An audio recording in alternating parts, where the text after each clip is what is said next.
The Miami Dolphins are not a Super Bowl contender. I need y'all to stop talking about them as if they are.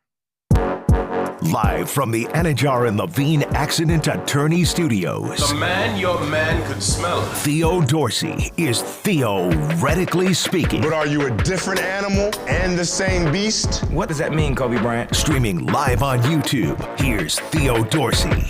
Good people. It's your boy Theo Dorsey right here with you.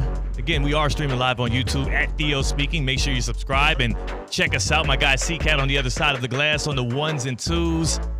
How are you feeling on this lovely, what is it, a Tuesday? It's Tuesday. Yeah, it's a Tuesday. How you feeling, C-Cat? I mean, days they all run together at this point, especially when your mind is all bogged down by all the sports talk, all the discourse. How's C-Cat feeling in that Hawaiian shirt? Played some golf with some Canadians this morning, showed him around town, said he still keeps. Did you show him around town for real? No, I kind of just pointed them different golf courses to go to, told him what radio dial to turn to, because he said he's a loyal sports talk listener, and he's going to listen to the show today. Oh, bet. Vinny and Mike names? From Toronto. Vinny and Mike from Toronto, appreciate you tapping in. Again, this show global because we stream live on YouTube. Also, you can just tell your smart speaker wherever you're at to play ESPN 106.3. Glad that you guys tapped in. And also, C-Cat, I need a report from that golf course before we get into what's really pressing on my heart. How'd you shoot today? 108, a true 108. So every penalty stroke counted. It's 2 strokes worse than I did on Sunday at the same course, but we're getting there. We're going to break 100 before September comes. I believe in you. Thank you. And did you beat the Canadians? No, they were pretty good. I mean, that's not saying much compared to me, but yeah I didn't beat them. Yeah, I mean, again, I ever since that 4x1, man, the Canadians are making a return. First, Kendrick got Drake up out the picture, and it felt like we were on some kind of momentum. And then the 4x1 happens. I blame Noah Lyles. Now you led a couple of, again, friends of the show, but a couple of Canadians beat you on the golf course today, and we're starting to lose our grip here in America on, well, we had such a tight vice grip on sports, especially basketball, track and field. That still hurts my heart. So, again, C-Cat, You'll get them next time, but I'm glad at least we picked up 2 new fans. I'm actually a little flustered today. Generally, I come in a lot more optimistic, smiling, happy. I was excited because today we're going to do the Teddy Two-A-Days. We're going to tackle the Houston Texans and the Buffalo Bills, which are obviously tied by the transaction of Stephon Diggs. And that kind of perks my heart up a little bit. I mean, Houston's the hometown. Buffalo's a squad that the Miami Dolphins go head-to-head with over and over again in the AFC East. They reign over that division. And then I'm listening to Unsportsmanlike this morning, which you can hear from 6 to 10 a.m. here on ESPN 106.3. Evan Cohen, who joins us weekly, Chris Canty, and Michelle Smallman. By the way, happy birthday to Smalls. Hope she's enjoying her day as well. But maybe her presence was needed because it was just Evan and Canty this morning, and my guy Chris Canty, the Super Bowl champ, and again, I wouldn't say anything against him to his face because the dude is 6'8", 300 pounds, and you know, he could blow at me and I'd fall over, but he said something that has me wondering if somebody slipped something in his coffee. We are ranking the top 5 contenders that need to push the panic button. Number 1. All right, number 1.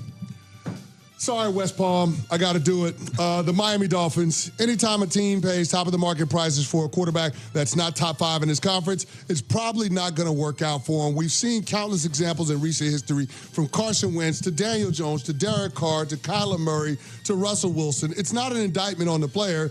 It's just the reality of the NFL. Unless the player can elevate those around him, it usually ends with the team not being good enough to win when it matters most. Okay, yeah, cut him off. Cut him off because, again, I feel like Canty, who generally gets things right, I agree with most of Canty's take. I mean, how do you generally feel on that desk between Canty, Smalls, and Evan? I feel like a lot of times Canty's right on par with me. We're both on the Anthony Edwards fantastic voyage. We both understand that he's going to be the future face of the NBA. But this right here is just a huge disconnect. Where do you stand on a lot of what Canty says on there? Yeah, this opinion that he's bringing forth, it's easy pickings to say they need to hit the panic mode, considering the Dolphins contenders is pretty wild to me. This is my problem right now as we enter 2024. And I get it. Whenever a quarterback gets paid, everybody gets a little big in their britches. Whenever a guy like Tyreek Hill gets listed as the number one player in the NFL based on NFL 100, the expectations grow. And, of course, he gives these riveting interviews that allow for people to kind of buy into the hype. The Miami Dolphins are not Super Bowl contenders in 2024. I don't care how they feel in their own locker room or in that team building. I don't care how you feel about how fun that team is to watch and how prolific that offense can be going into year 3 under Mike McDaniel.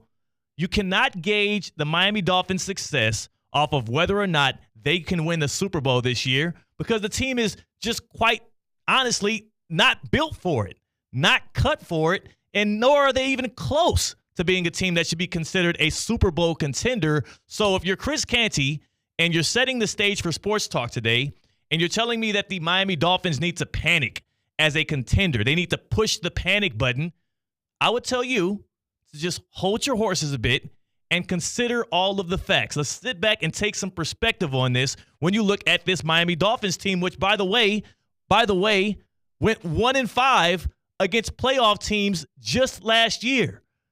The whole discourse about this Miami Dolphins squad, and it has been since Mike McDaniel has taken over, since Tua Tagovailoa has been at quarterback, is how they can't beat teams once the clock ticks November, December.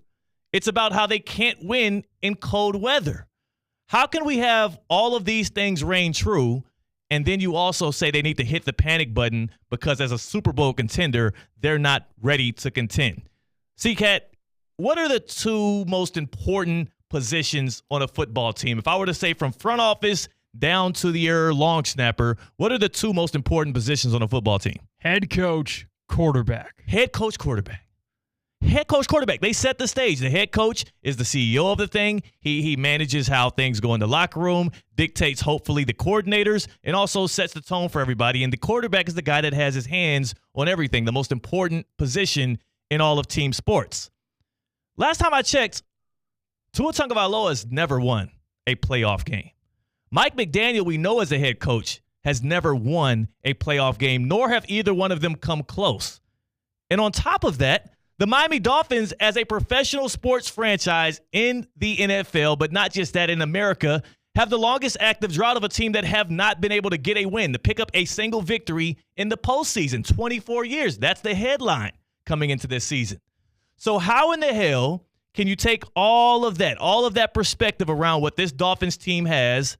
You compound that with the fact that they didn't add a lot this offseason. Matter of fact, they lost a lot of bodies on defense, right? On offense, you did pick up a couple of veterans here and there. You draft a running back, you get OBJ. But this isn't a team that made some kind of major addition that would make you think that they're over some kind of hump. All they did was pay their guys. They paid their guys, and they brought back the same unit with a couple small additions from last year, a team that got beat to smithereens against the Chiefs in the opening round of the playoffs just a year ago. We just saw that, 26-7, and Tyreek Hill was digging dirt out of his face mask after L'Jarius Sneed, pressed him to the ground. The Miami Dolphins are not a Super Bowl contender, and we need to judge them as such. In fact, C-Cat, I think I could name 10, 12 different NFL teams today that are actual Super Bowl contenders that should have actual expectations on winning a Super Bowl over these Miami Dolphins, which is why they should end up in zero of your list about pushing panic buttons in August right now. Yet last year you had the promise of, okay, we saw this Dolphins team without Tua at the tail end of the year. Skylar Thompson was doing things in the playoffs with the Dolphins. We don't really truly know what this Dolphins team is. We do know who they are. And like you said, they just kept their guys. They didn't get better. They stayed the same. It feels like the same squad plus a couple of marginal pieces. But, I mean, what do you think? Maybe for Dolphins fans out there, or maybe fans of other squads that have to go against the Dolphins, maybe you feel differently. I just think I'm incredulous that we are considering these Miami Dolphins a Super Bowl contender when they haven't even won a playoff game. 888-760-3776. 888-760-3776. Riddle me this. Answer this question, because, again, I never profess to have all of the answers. I'm not sitting here getting paid to do this because I have the answers, because I know which questions to ask. Like this morning, C-Cat, when my dentist told me I need to floss more, I said, well, why? What's going to happen if I don't? She said, well, your gums won't bleed as much next time when I see you. I was like, well, it's not that big of a consequence. I haven't flossed since like 2011. Yeah, like I'm good. I mean, every single time I go get a cleaning at the dentist, I'll floss for like maybe a week after that with the little pick flosses, and then I'll start forgetting again. Because you know what? The consequences aren't even that great. You got to come up with something better than that. Maybe like you tell me the tooth fairy won't visit me again or something. I don't know what the consequences around that is. Maybe you know as well. So those are my two questions. Are the Miami Dolphins a Super Bowl contender? And what's going to happen to me if I don't floss, like Dennis told me this morning? 888-760-3776. 888-760-3776. Hit us up on the Baptist Health Hotline. Are you experiencing foot and ankle pain and need to see an expert in the field? Baptist Health Orthopedic Care has a team of foot and ankle orthopedic surgeons and specialists who are regarded as leaders in their specialty. Visit baptisthealth.net/ortho to learn more today. Baptist Health Orthopedic Care combines its resources of experienced physicians and leading-edge treatments and technology to provide advanced orthopedic, foot and ankle, joint replacement, spine, and sports medicine care. Visit baptisthealth.net/ortho to learn more today. Baptist Health Orthopedic Care has offices conveniently located in Palm Beach County through the Florida Keys. Learn more by visiting baptisthealth.net/ortho. Are the Miami Dolphins a contender? And I can tell you right now, they are not. They will not be competing for a Super Bowl this year. We talked about it on Teddy Two-A-Days. You can check out my NFL previews on YouTube at Theo Speaking. We are compiling them there. You can check them all out. I give you my crystal ball, and I let you know exactly what you can expect from your franchise this year. And I'm sorry. I love the fact that Jalen Waddle got paid. I love how prolific of an offense this can be with Mike McDaniel. And I will say this. They might not be like the young lady that you take home and you maybe get on a knee and give a ring to. They're a really fun hang, though. It's a hardy gal. They're a really fun hang. Yeah. Like if my friend started dating the Dolphins, I wouldn't talk about it behind his back. No. Absolutely not. Absolutely not. And Jalen there in the chat there in YouTube, and again at Theo Speaking, is telling us we got yuck mouth at ESPN West Palm because we don't floss enough. And I'll tell you this. Hey, my breath smells good. My teeth are as white as can be these days. Do a little teeth whitening on the side. And also, the dentist never said that it was any kind of medical issue that would happen. She said your gums are a little bit more inflamed, and they'll bleed every time I floss. I was like, I'll see you in 6 months. I've used floss more for my toenails than my mouth. Because I've had like ingrown toenails before, and you got to use floss, like take the nail out of the skin, put a cotton swab in there. Yeah, I've used floss more for that than on my teeth. How often do you get ingrown toenails? Maybe twice a year. Does it hurt? It does. It extremely. Have you ever had an ingrown toenail? toenail? No, I've never had that happen. Well, God bless you. You're lucky, my friend. It hurts so bad. Yeah, that's amazing. I'm sorry that you have to go through that. Those are some ailments that I would never wish on anybody, and I'm glad I have not experienced. But again, one thing I have experienced is seeing what a Super Bowl contender looks like, seeing what it's built out of. Usually you see teams that have won tough playoff games before. They have head coaches that have been through the fire, that have the certain amount of experience and ability to adapt that you can trust come December, January, February. The Dolphins haven't shown us any of that. And this year, we'll learn a lot about Miami this year.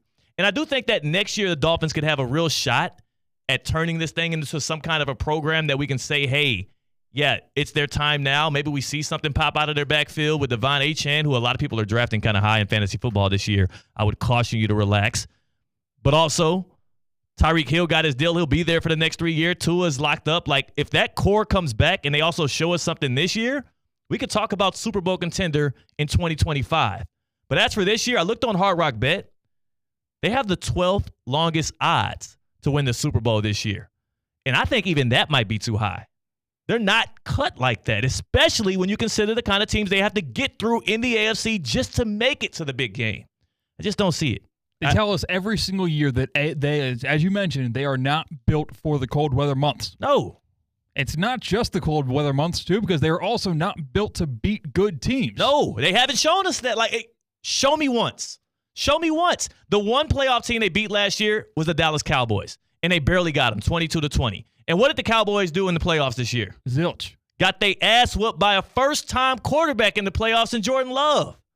Like, there's no way you can tell me that this Dolphins team has shown you enough to be added into your top 5 list of Super Bowl contenders that should hit the panic button. Panic for what? Panic on what? The Dolphins will be lucky if they can win a playoff game this year in the AFC, and that's not a knock at all on them. It's a building step. It's what's next for them. Win a playoff game, talk to me next year. But Super Bowl contender is like this. What are we talking about? It's so far out of the realm of possibilities. It's so far out of the realm of what the Dolphins have right now, and it's a waste of time to be talking about, especially in mid-August. But I get it. Not a lot to talk about right now. Championships are something that the Kaiser Seahawks, it's second nature. Like, if you ask me today, is the Kaiser football team a championship contender, CCAT? What do you think I'd say? Yes. Hell yeah. Because I saw it just last year. They're actually the reigning NAIA champions. Just their sixth year being a team. Just their sixth year being a program and competing on the NAIA level. Doug Schultz led that team to a national championship. Now, Miles Russ taking over to try and get them to defend that championship. We were at their ring ceremony this past Friday. That's why, theoretically speaking, was on the road. And it's always good to be at the flagship campus of Kaiser University because they got plenty of champions there. It's not just a football team. 22 national champions. 22. Deuce. Talking about men's lacrosse, women's swimming and diving, golf, soccer. You name a sport, Kaiser's probably won a championship in it. KUSeahawks.com. KUSeahawks.com. That's how you get the latest on the Seahawks. And tap in with the champs. It's a good feeling. It's a good vibe. Maybe we should get the Dolphins up there to do a training camp up there someday. Can learn something. Learn a little something from the champs, man. Seahawks can kind of rub off on some of that good energy, some of those good vibes. Energy is neither created nor destroyed. It's transferred. Maybe they can transfer some of that good vibe, some of those good energies to the Miami Dolphins. A guy that always brings the good vibes is Uncle Steve Policiner. He's going to join us on the other side for a get-around, which includes mayo on your body? Like a mayo smell. Mayonnaise. Disgusting. That's CCAT. I'm Theo Dorsey. We're Theoretically Speaking on ESPN 106.3. Live from the Anajar and Levine